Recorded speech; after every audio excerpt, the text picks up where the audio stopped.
ஓம்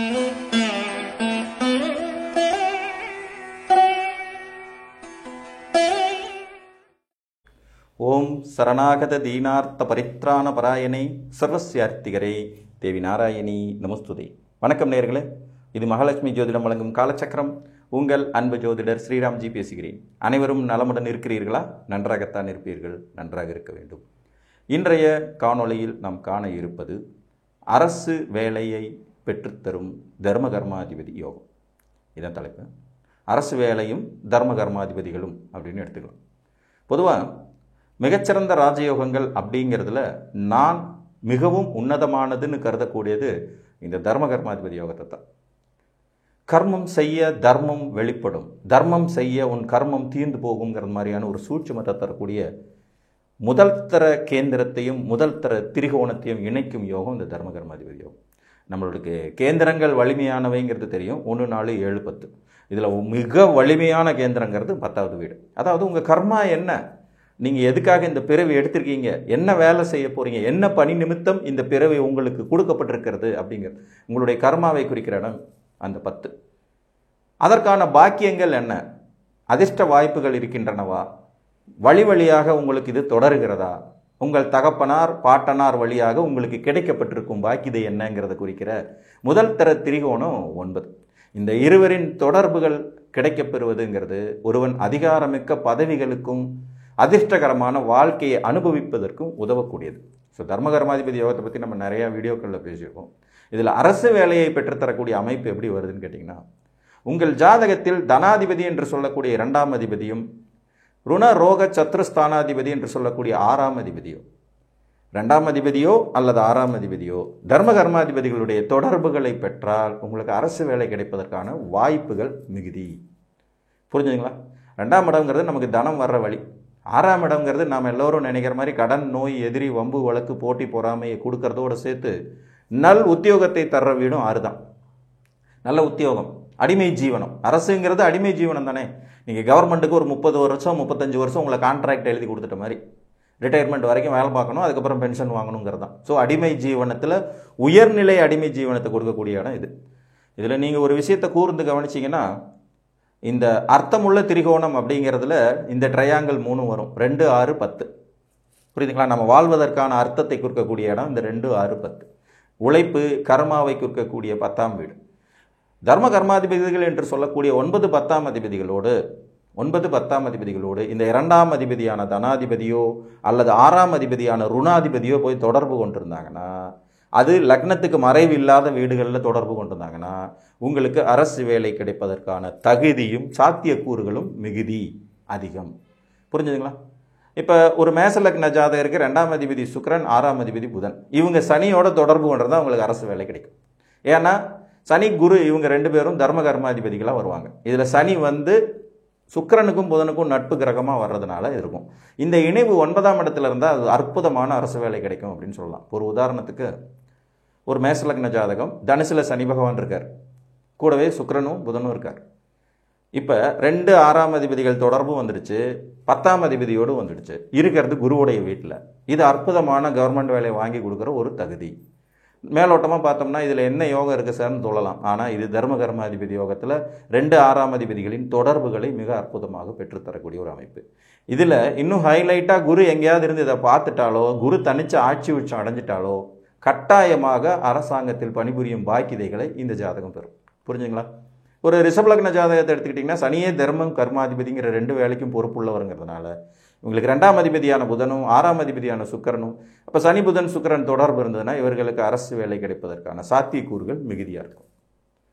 மிதுன லக்ன ஜாதகர்களுக்கு குருவினுடைய அமைப்பு தொடர்பை சந்திரனும் 6ஆம் அதிபதியான செவ்வாயும் பெற்றாருங்கன்னா வரும். இதில் ஒரு விஷயத்தை கூர்ந்து கவனிச்சிங்கன்னா, அரசாங்க வேலையை பெற்றுத்தருவது மோஸ்ட்லி எதிரிகளாகவே இருக்கும். ஒரு சிலருக்கு தான் நண்பர்கள் வருவாங்க, மோஸ்ட்லி மற்றவங்களுக்கு எதிரிகளாக வரும். இப்போ ஒரு மிதுன லக்ன ஜாதகத்துக்கு சந்திரன் ஒரு மாதிரி சுமாரான கிரகம், செவ்வாய் கடுமையான எதிரி, குரு ஒரு விதத்தில் பாதக அதிபதி. இவங்க தொடர்புகள் இதை பெற்றுத்தரும். இதில் சனி பகவானுடைய பங்களிப்பும் உண்டு அப்படின்னு சொல்லலாம். ஏன்னா தர்ம கர்மாதிபதிகளாக அவங்களுக்கு சனியும் குருவும் வருவாங்க. ஒரு கடகலக்ன ஜாதகத்திற்கு செவ்வாயும் குருவும் தர்ம கர்மாதிபதிகளாக வருவாங்க. 2ஆம் அதிபதியான சூரியனும் 6ஆம் அதிபதியாக குருவே வந்துடுறதுனால ஒரு கடக லக்னத்திற்கு அரசு பணிங்கிறது குரு செவ்வாய் சூரியனுடைய தொடர்பு எங்கிருந்தாலும் அது வந்து லக்னத்துக்கு மறைவு ஸ்தானங்கள் இல்லாத நிலையில் இருந்ததுன்னா இவர்களுக்கு அரசு பணி நிச்சயம் அப்படிங்கிறது மாதிரி சொல்லலாம். ஒரு உதாரணத்துக்கு செவ்வாய் சூரியன் வந்து உச்சமாக இருக்கார் கடக லக்னத்திற்கு மேசத்தில், குருவும் அங்கேயே இருக்கார், செவ்வாய் கடகத்திலே இருக்கார். இப்போ இது வந்து பார்த்திங்கன்னா அரசு பணியில் பெறுவதற்கான தகுதி உள்ள ஒரு அமைப்பாகும். செவ்வாய் நீச்சமடைந்தாலும் கூட இவர்களுக்கு உத்தியோக வலிமை கிடைக்கும். ஒரு சிம்மலக்ன ஜாதகத்திற்கு சுக்கிரனும் செவ்வாயும் தர்ம கர்மாதிபதிகளாக வரும்போது 2 கூடைய புதனும் 6ஆம் இடத்திற்குடைய சனி பகவானும் இந்த சுக்கிரனோடு தொடர்பு கொள்ளும்போது, ஏன்னா இவங்க நண்பர்கள் அப்படிங்கிறது மாதிரி வந்துடுவாங்க, அதுலேயும் 10ஆம் இடத்துலையோ 2ஆம் இடத்துலையோ தொடர்பு கொள்ளும்போது இவர்களுக்கு அரசு பணி அரசு வேலை கிடைப்பதற்கான வாய்ப்புகள் உண்டாகும். தர்மாதிபதியின் நண்பராக இருந்தால் அவரோட இணைவு, கர்மாதிபதியின் நண்பராக இருந்தால் அவரோட இணைவு. இதே 2, 6ஆம் அதிபதிகள் தொடர்பு கொள்ளணும். ஒரு லக்னத்திற்கு 2, 6, 10ஆம் அதிபதிகள் நண்பர்களாக இருப்பாங்க அப்படிங்கிறத நீங்கள் மறந்துடக்கூடாது. ஏன்னா அது ஒரு ட்ரையாங்கிள். நீங்கள் எந்த லக்னத்தை எடுத்து பார்த்தீங்கன்னாலும் 2 கூடையவன் 6 கூடையவன் 10 கூடையவன் மூவரும் நண்பர்களாக தான் இருப்பாங்க. இவர்கள் லக்ன நண்பர்களாக இருக்கணுன்றது அவசியமே இல்லை. புரிஞ்சுங்களா? ஒரு கன்னி லக்ன ஜாதகத்திற்கு 2ஆம் அதிபதியான சுக்கிரனும் 6ஆம் அதிபதியான சனியும் நண்பர்கள் ஆவாங்க. இதில் 9ஆம் அதிபதியாகவும் சுக்கிரனே வந்துடுவார், 10ஆம் அதிபதியாக லக்னாதிபதி புதனே வருவாருங்கிற போது சனி சுக்கிரன் புதனுடைய தொடர்பு ஒரு கன்னி லக்னத்துக்கு அரசு வேலையை பெற்றுத்தரக்கூடிய அமைப்பாக இருக்கும். அப்படி பெறக்கூடிய தொடர்பு என்பது லக்ன மறைவு ஸ்தானங்களில் இருக்கக்கூடாது. லக்ன மறைவு ஸ்தானங்கள்ங்கிறது 6, 8, 12 இந்த வீடுகளில் இவங்க தொடர்பு கொண்டிருந்தாங்கன்னா அதனால் பிரயோஜனம் இல்லைங்கிற மாதிரி வரும். துலா லக்னத்திற்கும் அதே சனி பகவான், புதன் பகவான், சுக்கிர பகவான் அப்படிங்கிற 3 பேருடைய தொடர்புகள் அரசு வேலையை பெற்றுத்தரும். அடிஷனலாக சந்திரனுடைய தொடர்பு இருந்தாலும் அது ப்ளஸ் பாயிண்ட் அப்படிங்கிறது மாதிரி எடுத்துக்கலாம்.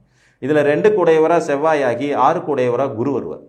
இந்த 2 பேரும் எதிரிகள். 10 கூடையவராக சந்திரன் வருவார். அப்போ இவர்களின் இணைவு இருந்தாலும் துலா லக்னத்துக்கு அரசு வேலை கிடைக்கும்.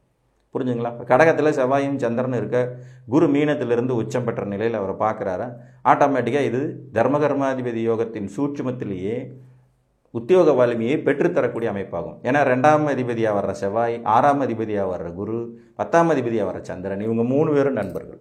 ஆனால் துலா லக்னத்துக்கு இவங்க எதிரிகள் தான். ஸோ மோஸ்ட்லி ஆஃப் லக்னங்களுக்கு எதிரிகளே உத்தியோகத்தை வாங்கி தரும் தன்மை. அதனால தான் 6ஆம் இடம் உத்தியோகஸ்தானம் அப்படிங்கிற மிக முக்கிய வீட்டை பெறுகிறது. 6ங்கிறது நமக்கு எதிரி, கடன், வேலை பார்க்குறத எதிர்ப்புத்தன்மை அப்படிங்கிறது மாதிரி கூட ஒன்று சொல்லலாம். நீங்கள் முதலாளி கிடையாது, நீங்கள் அடிமை. ஒருத்தர்கிட்ட கை கட்டி சேவகம் பண்ண வேண்டிய விதி கொண்டவராகிறீங்க. அப்போ அதனுடைய சூட்சுமே எதிரி தரும் தனம் அப்படிங்கிறது மாதிரி ஆகிடும். அதனால தான் நமக்கு ஆகாத நண்பர்கள் நமக்கு வேலை வாங்கி கொடுக்கக்கூடியவர்கள், ஆகாத எதிரிகள் நமக்கு வேலை வாங்கி கொடுக்கக்கூடியவர்களாக இருப்பாங்க. ஒரு விருச்சிக லக்ன ஜாதகத்திற்கு தர்ம கர்மாதிபதிகளாக சூரிய சந்திரர்கள் வரும்போது இங்கே 2, 6 கூடையவர்களும் நண்பர்களாகவே வருவது ஒரு சூட்சமான அமைப்பு. இந்த ஸ்திர லக்னங்களுக்கு மட்டும் கொஞ்சம் நண்பர்களே வருவாங்க அப்படிங்கிறது மாதிரி வரும். விருச்சிக லக்னத்துக்கு 2 கூடைய குரு 6 கூடைய செவ்வாயும் 10ஆம் இடம் 9ஆம் இடம்ங்கிற சூரியனுடைய வீட்டிலேயோ சந்திரனுடைய வீட்டிலேயோ தொடர்பு கொண்டு அங்கே சூரிய சந்திரர்கள் யாராவது ஒருவர் இணைவை பெற்றால் இந்த தர்மகர்மாதிபதி யோகம் அரசு வேலை இவர்களுக்கு பெற்றுத்தரும் தன்மை கொண்டதாக இருக்கும். ஒரு தனுசு லக்ன ஜாதகருக்கு 2ஆம் அதிபதியான சனி, 6ஆம் அதிபதியான சுக்கிரனும் 9, 10ஆம் இடத்தின் அதிபத்தியம் கொண்ட புதன் மற்றும் சூரியனோடு தொடர்பு கொள்ளும்போது இதில் சனிக்கும் சூரியனுக்கும் சுத்தமாக ஆகாதுங்கிற போது புதனோடு தொடர்பு கொண்ட தனுசு லக்ன ஜாதகத்திற்கு புதன் சுக்கிரன் சனியினுடைய இணைவு தொடர்பு மறைவு ஸ்தானங்களில் இல்லாத நிலையில் அரசு வேலை பெறுவதற்கான வாய்ப்புகளை உண்டாகும். இப்போ ஒரு தனுசு லக்னம், இந்த தனுசு லக்னத்திற்கு 10ஆம் இடத்துல புதன் ஆட்சி பெற்ற நிலை, உச்சம் பெற்ற நிலையில் இருக்கிறாரு, கூடவே சுக்கிரன் இருக்கிறாரு, கூடவே சனியும் இருக்கார். இது அரசு வேலைக்கான அமைப்பு. புரியுதுங்களா? தர்ம கர்மாதிபதிகளில் ஒருவர் நண்பராகி அதில் 2, 6 கூடையவர்கள் இணைவு பெறுவது நல்ல உத்தியோகம் கிடைக்கும். அதில் மேலும் மேலும் வளர்ச்சி அடையும் தன்மையை உங்களுக்கு இயற்கையாகவே கொடுக்கும். ஒரு மகர லக்ன ஜாதகத்துக்கு 2ஆம் அதிபதியாக சனியை 6ஆம் அதிபதியாக புதன் 9, 10ஆம் அதிபதிகளாக புதனும் சுக்கிரனும் வரதுனால மகர லக்னம் மற்றும் கும்ப லக்னத்துக்கு இந்த அமைப்பு, அதாவது புதன் சுக்கிரன் சனி இவங்க மூவரும் ஏதாவது ஒரு வகையில் தொடர்பு கொண்டு அது லக்ன மறைவு வீடாக இல்லைனாலே இவங்களுக்கு உத்தியோகம் கிடைக்கும் வாய்ப்புகள் பிரகாசமாக இருக்கும். கும்பலக்கணத்துக்கு 2ஆம் அதிபதி 6ஆம் அதிபதியாக சந்திரனும் குருவும் வருவாங்க. கும்பலக்கணத்திற்கு விதிவிலக்கா இந்த பலனும் சொல்லியிருக்கேன். சனி புதன் சுக்கிரனுடைய தொடர்பும் அரசு வேலையை பெற்றுத்தரும். இதில் 2ஆம் அதிபதி 6ஆம் அதிபதியாக வரக்கூடியவர்கள் குருவும் சந்திரனும், 10ஆம் அதிபதியாக வரக்கூடியவர் செவ்வாய். இவர்கள் லக்ன மறைவு இல்லாத வேறு வீடுகளில் இணைவு பெற்று வலுப்பெற்றார்கள்னா அரசு வேலை கிடைக்கும். இப்போ ஒரு உதாரணத்துக்கு ஒரு கும்பலக்னம், இந்த கும்பலக்னத்திற்கு குரு பகவான் கடகத்தில் உச்சம் பெற்ற நிலையில் 10ஆம் இடத்துல சந்திரனும் செவ்வாயும் இருக்கிறாங்க. சந்திரனும் செவ்வாயும் 10ஆம் இடத்துல இருக்க குரு இங்கே பார்க்கும்போது இது அரசு வேலை பெறுவதற்கான தகுதியாகும். உங்களுடைய தர்ம கர்மாதிபதிகள் யார், அதில் 2 6ஆம் அதிபதிகள் யாரோடு நண்பராக போய் சேர்றாங்கங்கிறத பார்த்தீங்கன்னா அவர்களின் தொடர்பு உங்களுக்கு அரசு வேலை பெற்றிருக்கும். இருக்கிறதுலே மிகச்சிறந்த ராஜயோகம் தர்ம கர்மாதிபதி யோகம் தான். கர்மம் செய்ய தர்மம் தலைக்கும் அப்படிங்கிறது மாதிரியான ஒரு விதி உள்ளது. உங்களுடைய உழைப்பை, மேன்மையை, நீங்கள் படைக்கப்பட்டதன் சூட்சுமத்தை சொல்லக்கூடிய வீடு அந்த கர்ம வீடு, 10ஆம் வீடு. லக்னத்துக்கு 10ஆம் வீடு தான் நம்மளுடைய சூட்சுமத்தை சொல்லக்கூடியது. ஒரு மீன லக்ன ஜாதகத்துக்கு 2 கூடையவர் செவ்வாயாகி 10 கூடையவர் 6 கூடையவராக வரக்கூடியவர் சூரியனாக இவங்க 2 பேருமே நண்பர்கள் ஆயிடுறாங்க. மீன லக்னத்துக்கு 2ஆம் அதிபதி செவ்வாயும் சரி, 6ஆம் அதிபதி சூரியனும் சரி லக்ன சுபர்கள் ஆயிடுறாங்க.